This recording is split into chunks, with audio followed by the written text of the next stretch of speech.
This is going to be a video tutorial on how to disable web notifications in the Arc web browser. I will be using a desktop PC for this. Let me jump over to my browser here. I have the Arc web browser opened up now. You might get tired of all the pop-ups asking if they can send you notifications.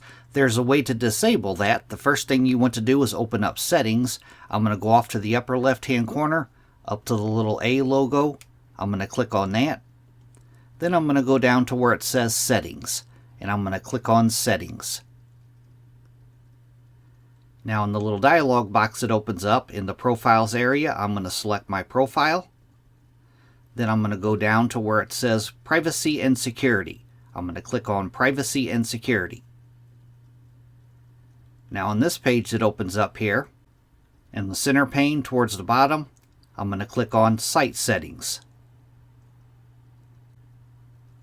Then right down here under the Permissions section, Notifications. I'm going to click on Notifications. And right up top here, Default Behavior. Sites automatically follow this setting when you visit them. Sites usually send notifications to let you know about breaking news or chat messages. The first thing, if you toggle this one on, sites can ask to send notifications. If you want to block them, you toggle on the bottom one. Don't allow sites to send notifications. Down below that, you can customize particular websites. Like if I wanted a website not to be allowed to send notifications, I would click on Add, and I would add that website's URL in here. And down below that, if I wanted to allow particular websites to send notifications, I would click on Add, and I'd put the URL in there. But up top here is the main feature, Default Behavior.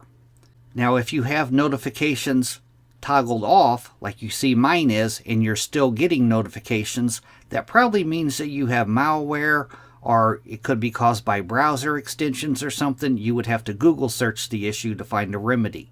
But that is how to disable notifications in the Arc web browser. Thanks for watching.